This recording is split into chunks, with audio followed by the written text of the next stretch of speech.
Hello, everyone. Uh, Thank you for joining this session. Thanks. First of all, I want to thank Hasika team and organizer of that Hasi Talks 2025. And I am Mahendran Selvakumar. I am working DevOps engineer at Tata Consultancy Services, and also I am a leader of the West Midland HashiCorp user group. And I am written some of the blogs about the HashiCorp Vault. I have created some code about the Terraform, and I have written some of the blogs about the AWS HashiCorp Vault. So in this today's session, so we will be discussing about that HashiCorp Vault. So how the HashiCorp Vault play the pivotal role in AWS Cloud for secure and ensuring that scalable infrastructure. So let's discuss the common security challenges in AWS and how Vault will resolve those things.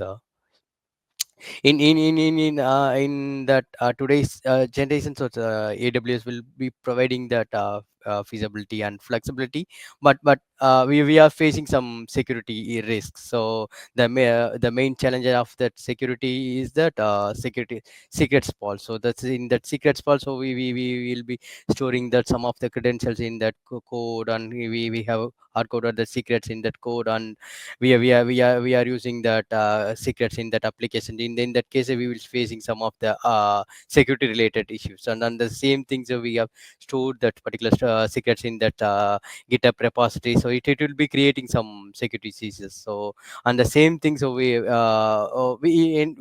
we are using that a number of secrets, so we are facing some issues with that rotating secret and managing secret. So these are the secrets file in that AWS, and then some of the challenges we have. So we have some challenges in that IAM key leaks, and also that we have that unauthorized access to that particular person, so that they can able to delete or modify that particular environment. For example, so if the particular access key does have the access only for that dev environment. So instead of that, we provided access to that production environment. They have some modification. They some changes in that production environment that leads some unauthorized access, and it will create some issues with that one. And also we are facing some complaint issues like that audit gap. So while auditing, so some of the secret keys are not rotating it will be using long again. So the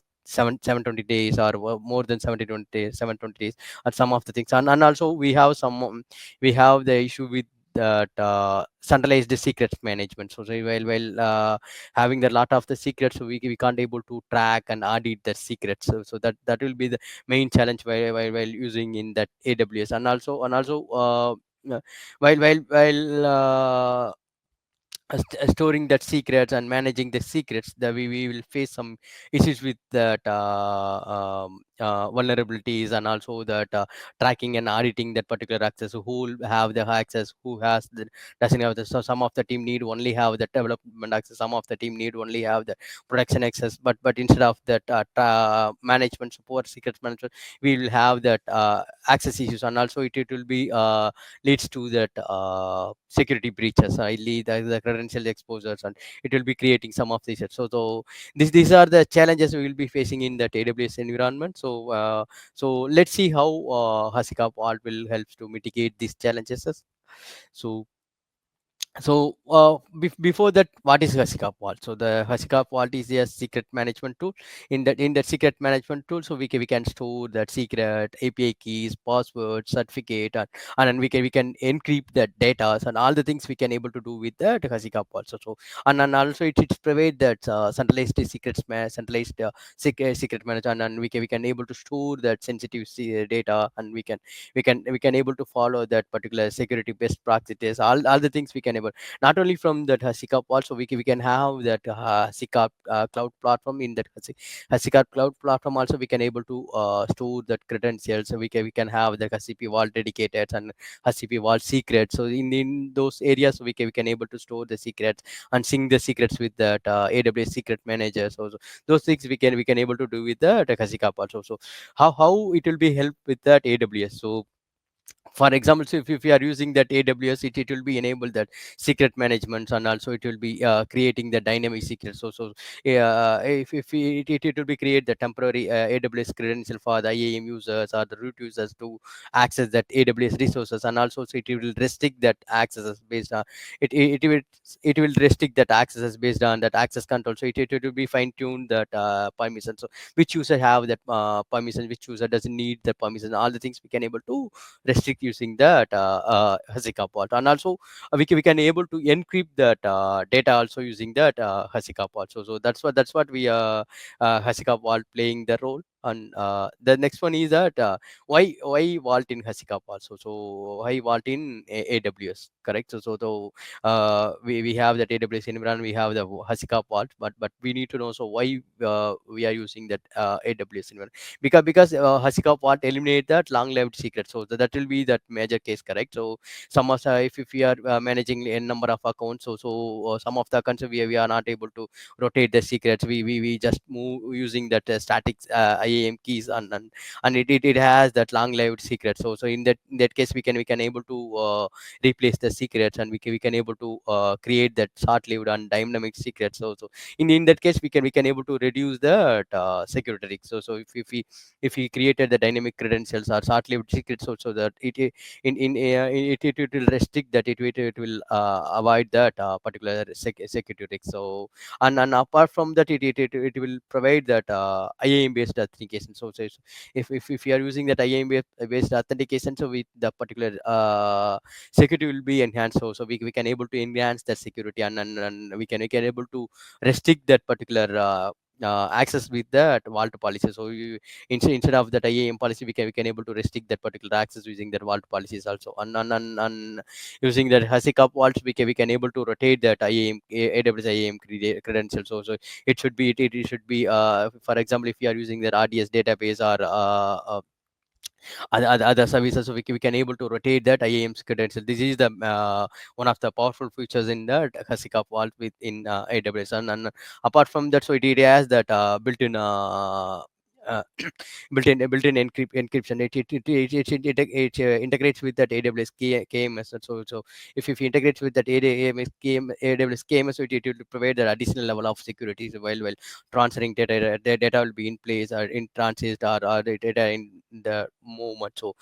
That's what we can able to configure with that HashiCorp Vault with that AWS. And also we can able to track that particular secrets, who will be accessing, who will be accessing, who will be using that particular secrets with that cloud trail and cloud watch. So that's what we can able to achieve. So that's what we need, that HashiCorp Vault in AWS. And it helps to meet that complaints record. So it should be used for the DCC complaints, and also it helps to meet the particular requirement of the SOC2 or ISO 2027 001.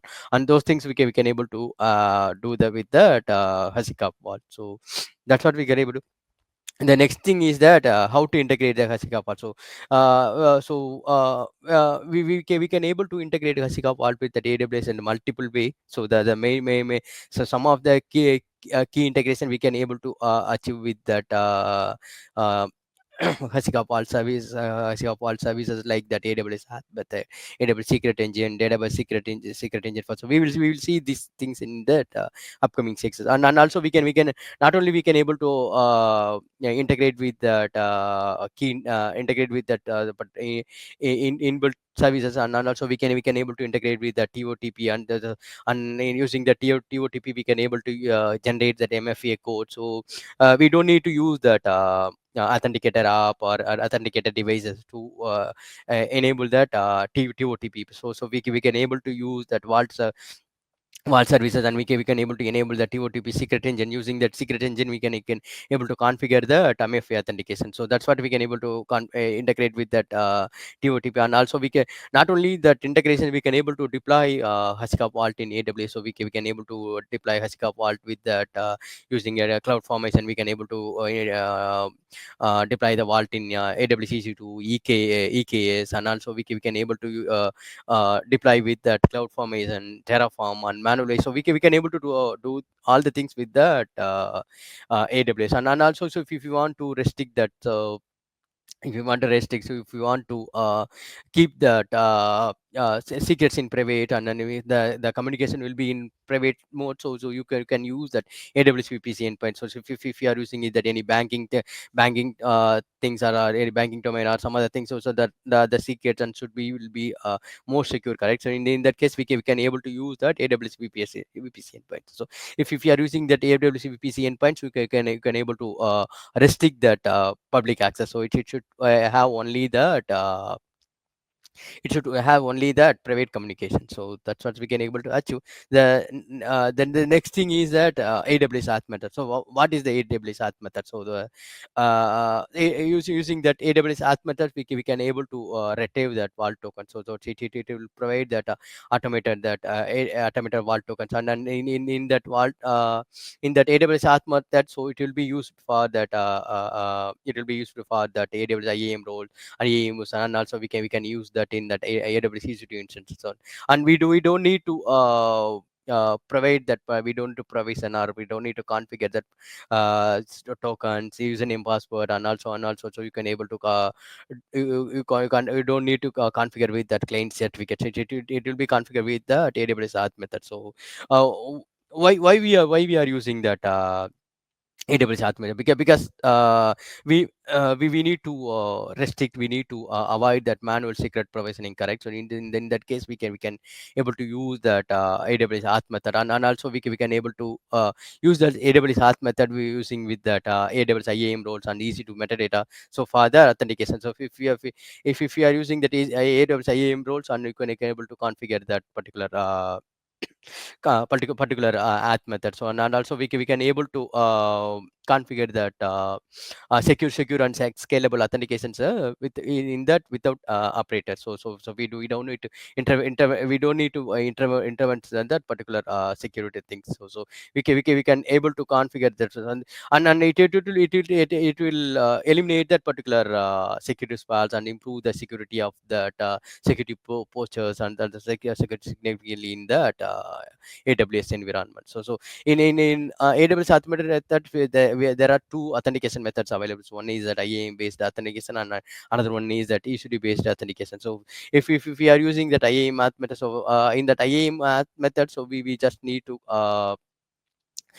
provide that configuration with that EC2 instance or ECS or IA instance profile. So for using that, so we can able, so it's configured with that IAM signed signed IAM request. So but if we are using that EC2 authentication, it will be used that signed with that EC2 metadata. So because and so if you configure with that IAM auth method, so the vault verify the particular IAM role. So if you have, if the particular EC2 instance or ECS or a Lambda function have that particular IAM role, so the vault issues that vault token. So that's what the IAM auth method will be configured. So if we are using that EC2 auth method, so it works without IAM result, because it should be work with that EC2 method is up. So if you are using that EC2 instance, it doesn't have that IAM role. So if you want to configure with that without IAM role, so you can use that EC2 auth method. So but it will be work with that EC2 metadata. So that's what EC2 auth method will be working. And we don't need to provide any IAM role for that particular EC2 auth method. So but compare the IAM auth method and EC2 auth method. The IAM authentication IAM auth method is more flexible, and it's aligned with the AWS best practices. So and compare that EC2 auth method. So we can recommend that IAM auth method as that IAM auth method. We can use that one. So the next one is that AWS secret engine. So what is AWS secrets? The AWS secret engine is that generate that secrets dynamically. So because we can able to provide that credential, it will be create that AWS access credentials dynamically. So using that AWS secret. So we just need to enable the secret engine. So once we enable that secret engine, it will create that particular access credentials dynamically. So and we don't need to create that IAM user. We don't need to create that IAM access keys and secret keys for that access. So it's by default it's integrate with that internal authentication method like that LDAP or any other authentication methods. And also this created credentials are time based. So because of so we can able to configure with that least time. So if you provide that particular least time with that 1 hour or 2 hour, it will be revoked automatically with that particular vault lease expiry. So we can able to revoke the lease also. That's what we can able to configure with that AWS secret engine. That's what we can. And in that AWS secret engine, so in that AWS, so we can able to generate particular type of particular type of particular type of credentials. So we can able to create that credential using the IAM user method. And also we can able to assume role in that assume role method. So it uses that STS assume role. So based on the STS assume role, it will provide that access key, secret key, and session token. So if you are using the federation token, it calls that particular get federation token. So based on the get federation token, it will provide that access key, secret key, and session token. So on the same way, it has that session token also. Its session token also, it will provide that particular get session token. So basically by using that get session token, it will provide that particular temporary. This all credentials will be temporary credentials, and it will be created by dynamically. So that's what we can able to use that AWS secret engine. So and one of the main thing is that, so whenever the lease is expired, so it automatically revoked. So we don't need to worry about that security breach. We don't need to worry about that the security risk and all other things. It will take care by automatically using that AWS secret engine. That's what we can able to configure with that AWS secret. That's what we AWS secret engine played a big role in that SICAP Vault. We created that AWS. So we can able to create that AWS secret engine. We can able to create that AWS auth method, but we need to follow that some best practices, correct? So we to maximize the security, we need to follow some of the uh, best practices for that AWS configuration. So if you are configuring, if you are deploying that HashiCorp Vault in AWS, you need to follow that some of the best practices.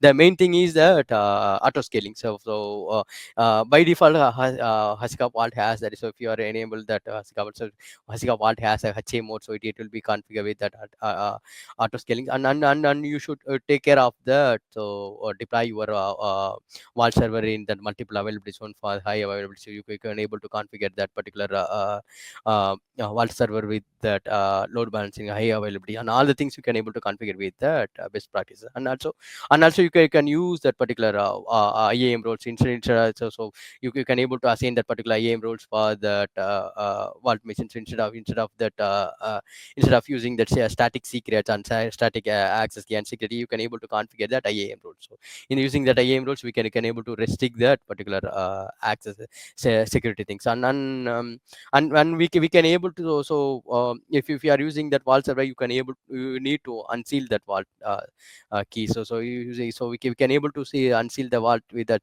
SAML SATS keys, and we can cloud auto unseal. So KMS auto unseal. So in if in AWS, we can able to unseal that unseal Vault server using that AWS KMS. If you are using Azure, you can able to use that you can use that Azure Key Vault, and you can able to unseal that Vault using the transit secret engine. We can able to do a lot of it, but if you are running in that AWS, you can able to do with that AWS KMS key auto unseal. So we don't need to store that manual keys like that Summit Sayats key. So because if you are configuring with that manual way, you can store that particular shared key unseal keys with that multiple persons. So for example, so if you set that that threshold with the 3 minutes, so the key should be shared with that 5 person. So the each person should be shared with that a particular key. So that is the main concern. So in that case, we can able to automate that particular unsealing operation with that AWS KMS key. So using that AWS KMS key, we can able to unseal that particular vault server. So that's what we can able to configure, and also that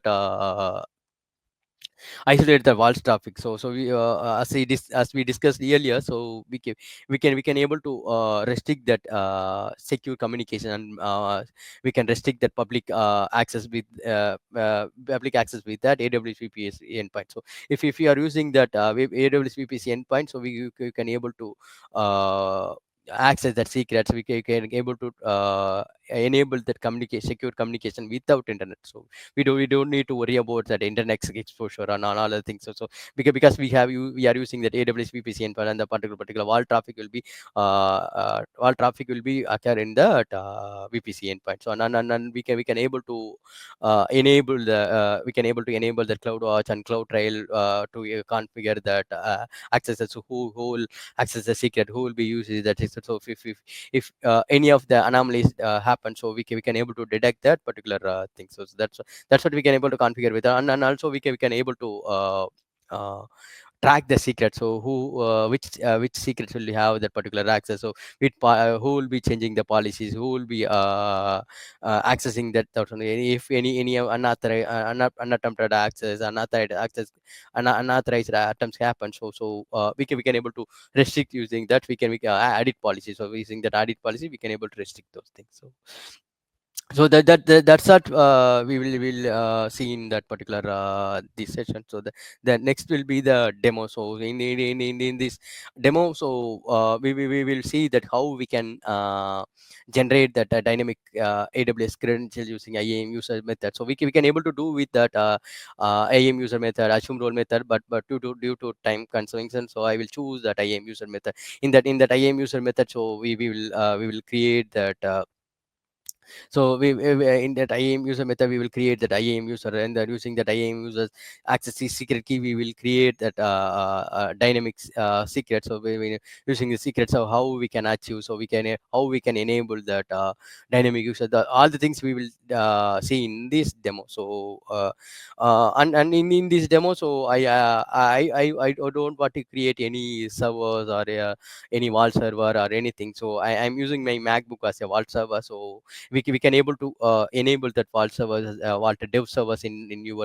local system. So because we are going to do that demo, correct? So if you are using the production environment, you can use that. You can use your vault servers, and you can configure the vault server. But I'm using in the demo sections, I'm just using that vault server using that dev mode. So in the dev mode, it will be in that in memory. If you close that particular terminal, that server will be go off, or you can't able to access that particular vault page. So that's what we can able to do. So let's action that particular vault action. So let's do that demo.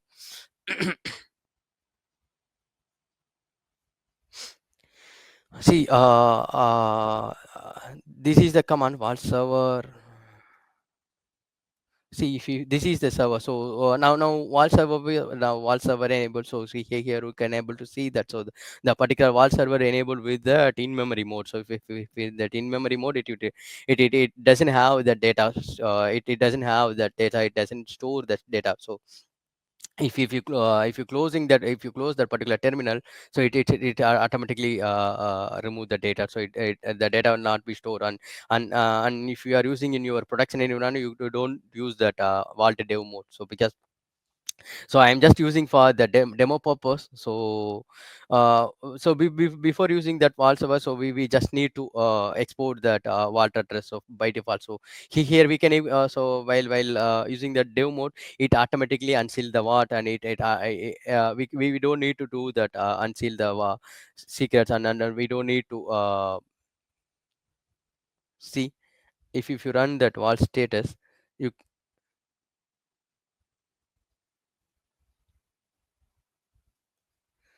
See here you can able so it automatically initialize and it automatically unsealed because and here you can able to see that key shares and key source also will be one. So see that this is what we discussed earlier. So the auto unseal, correct? So here that seal type is that Samir. So if you are using that AWS KMS or Azure key also, you can able to see that seal type is that AWS. In case if you are using that transit secrets engine, so here you can see able to see that secret you can able to see that value as the transit. So that's what we can get. So here you can able to see that storage step. So in the storage step you can able to see that that storage step is that in memory. So in that in memory means it doesn't store any data. So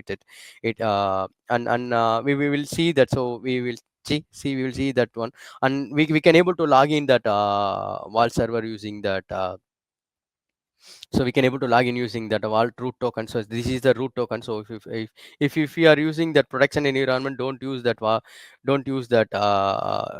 root token. So yeah, instead of that you can create the additional user. Using that additional user you can able to do that. See, this is the token. So now I have access authenticator.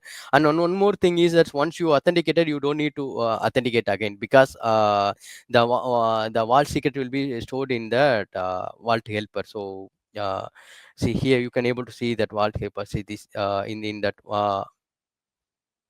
this is the file. So if we see in that wall, see here you can able to see that token. So because using the vault helper, it automatically store that currency. In case if you are running any other commands, you don't need to authenticate every time. So that because it's already authenticated with that vault token. So as I said earlier, so the same thing we can able to achieve in that terminal. So if you are using in that browsers, you can able to access that one. So in that browser, so the now we are using that authentication method as the token, because we have enabled that dev mode. So in the dev mode using that secret, so we can able to authenticate wall server using that dev mode. So we can able to authenticate with that token. So see if you see with that, so here you can able to see that. So by default the particular secrets engine will be enabled. So the secret and Kabi Gold secret engine will be by default. And so and then we can able to enable that secret engine using that vault secret. So though I will so I will enable that vault secrets using that command. So vault secrets enable AWS. So now the secret engine will be enabled. So if you see in that terminal, so it will be see here. So I just logged in. See here you can able to see that AWS secret engine, because I have enabled that AWS secret engine. So using that AWS secret engine, we can able to configure that dynamic users, and we can able to generate that credential. So before that we need that access key and secret key, and we need that details of that AWS IAM user, correct? So that's what I am going to create. So I'm going to create that IAM user in that vault. So in that AWS, I'm going to create the IAM user. So before that, we need that policies, because how that IAM user will access that particular vault means. So it has that policies. Why I already due to time constraints, I already created that vault policies in that vault policies. So I see here I have given some of the permissions. So like that attach user policy, create user, delete access keys, and delete users, and delete user policy, get list access key. This is the things I have given in that particular policy. So I have created the custom policies for that dynamic credentials creation. So using the once we created that IAM users, I'm going to attach that particular policy. So once I attach that policy, we can able to configure that particular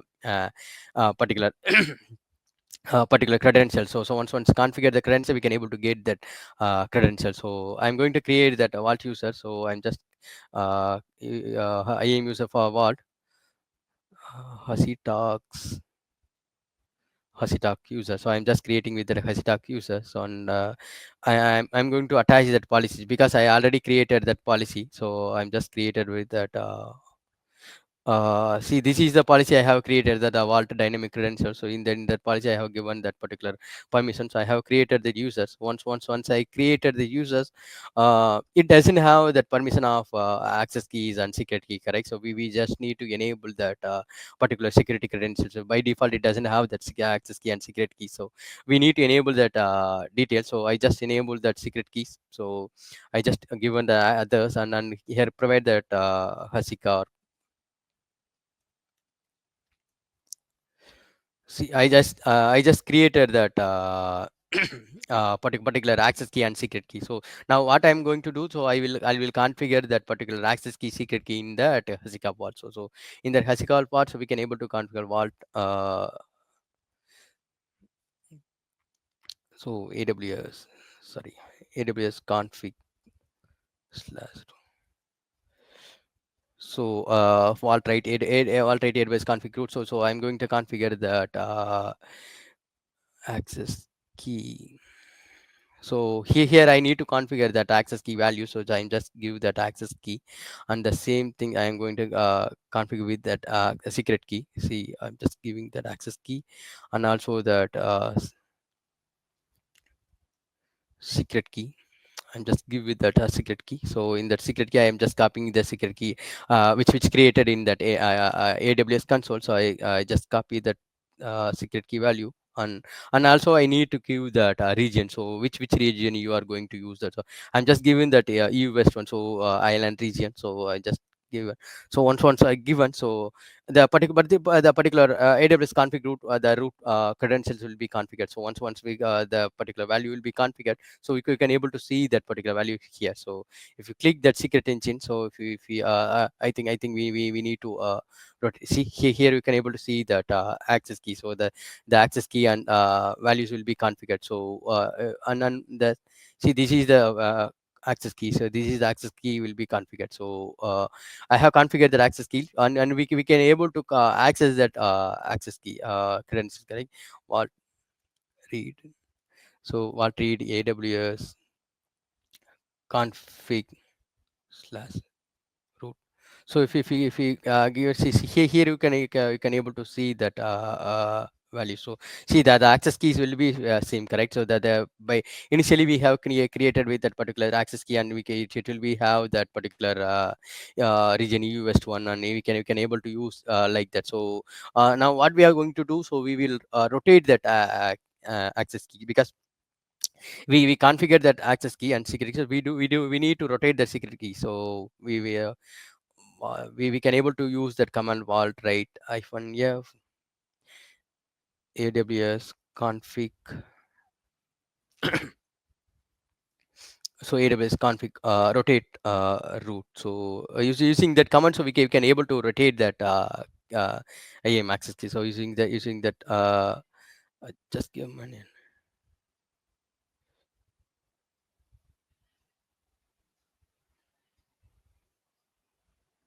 Just give a minute. So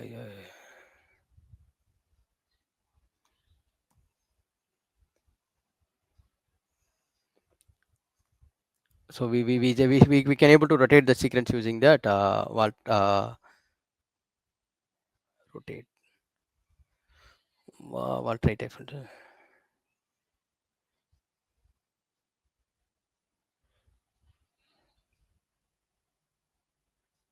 So we just give many time. We are facing some issues with that permission.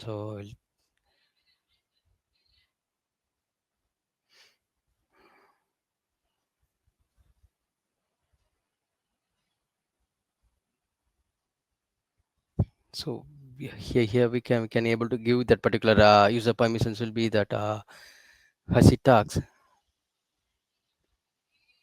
So here we have given us that user will be that vault user. So we can able to change that particular user with that HashiTalks, because I previously used that.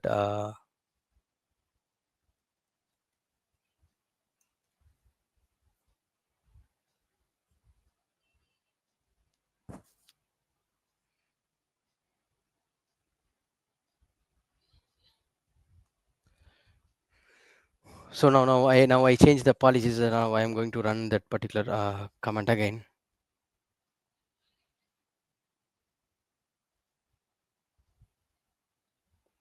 takes time.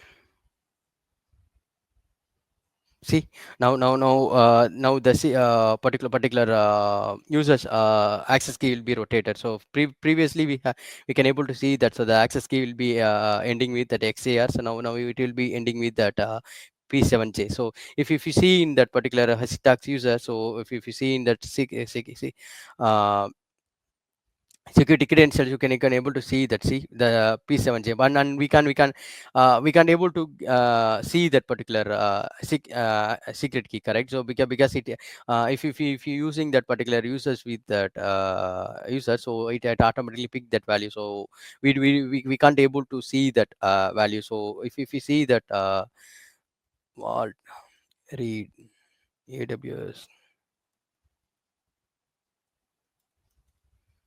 See, if you see, so the particular, so in case if you want to rotate that particular secret again, so it will be rotate the secrets again. So the new access key and will be created, and secret key access key and secret key will be created, and we can't able to access the secret key, because if you in using that vault integration, so it automatically access the secret key with that vault. So that's what, see, now if you refer that value, so you can able to see that users access key will be that change. So see the FPJ, it takes time to see. Now you can able to see that secret key access key will be ending with that NWL. So that's what we can able to generate the dynamic credential. So because and in that case we can't able to configure those things. The same credentials we can able to create with that UA method also. So in that UA method, so we can able to generate that particular what secret. So the other thing is that, so we can able to configure that vault role also. So in that vault role, so we can able to create that IAM users here. So in that, so I'm going to create that IAM users using that vault role. So in that HashiCorp vault, so we can have the command, so vault write AWS roles. So I already have that role created in an AWS console with that vault role, sorry. And here we need to provide that policy error. Now I am going to choose that policy, the default policy errors, and then you can able to use that if you have that any custom policies, you can able to choose that. And I am going to use that easy to read only access. So I'm having the access. I'm just having that easy to read only access. In that easy to read only access, I have that AR, and so in that AR, and I'm just using that one. So I'm just using, and also we need to mention that what is the credential step. So in that credential so credential type, we are creating the credential with the IAM use method, correct? So we in that page, so we need, in that command, we need to give that credentials type as that IAM user. So if you create that IAM user, so the particular data role will be created. So if you can able to see that particular role in that IAM auth method. So here you can able to see that particular secret. So now what I'm going to do that, so I am going to create that temporary IAM user. So we can able to alt, read AWS CRUD.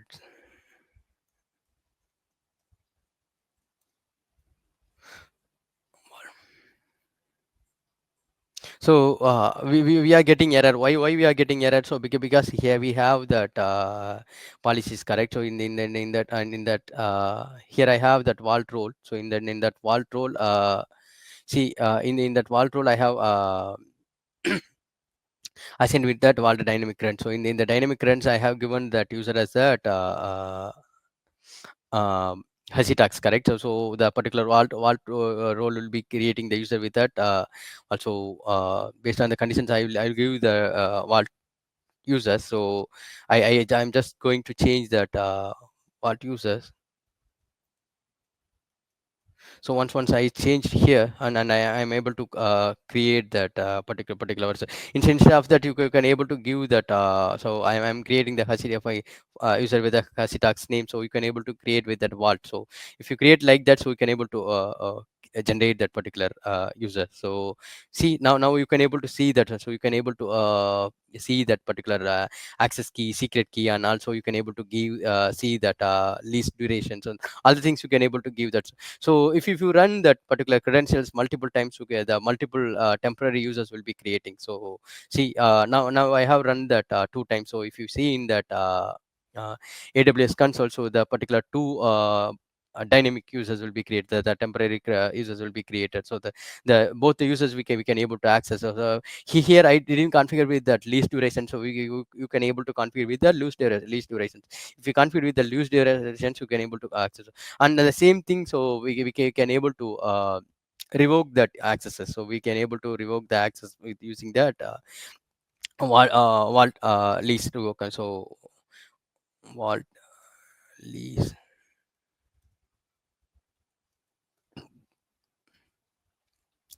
See, here I'm just remove that particular lease. So I using that lease ID. I have removed that particular. See, now the particular lease will be created. So if you see in that IAM console, so that two users previously available, correct? Now one of the users will be deleted because we have revoked that particular temporary users credential. So if you create that users again, so you can able to revoke the users with that prefix. So you can able to do with that one also. So we can able to see instead of that particular lease ID, you can able to revoke that particular entire vault role. So we can able to do with that one using that prefix. So you can able to use that commands prefix in that see if you do this one. So the see that two users will be created. So if you do with that vault lease revoke, so the both users will be deleting. See here the both users got deleted. So that's what we can able to create that dynamic. So the same thing. So we can able to generate the users credentials here. So if you are using that GUI, so you can able to generate the see here you can able to choose that credentials. As I said, correct. So we have the four types of credentials we can able to generate using that AWS secret engine, correct? So these are the things. So in our methods, I am using that IAM user method. So in that IAM user method, so the same thing we can able to using with that GUI. So it once created IAM user, the same temporary users will be created in that IAM console. That's what we achieved in that Vault CLI. The same thing we can able to achieve in that Vault GUI.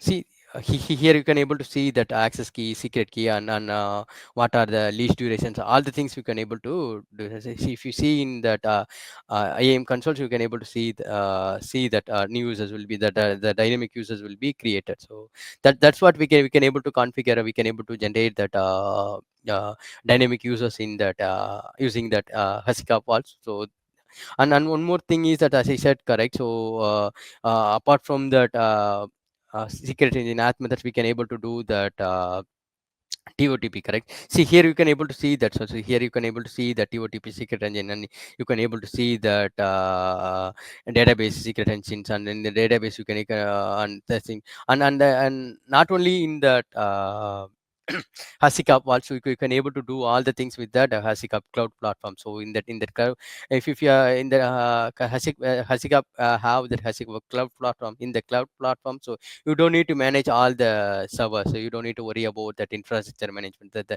HashiCorp manage that HashiCorp cloud platform. You just configure your vault configuration based on your environment. So you just need to enable the secret engine auth method and all other things you can enable with the that HashiCorp Cloud Platform. In the HashiCorp Cloud Platform, we have the HashiCorp Vault dedicated, and the same things we can have that HashiCorp Vault secret. So in that Vault secrets, you can enable that secret sync. So you can able to sync your static secrets with that AWS Secret Manager with that HashiCorp. Also, you can able to you can store the centralized password secrets with that HashiCorp. Also.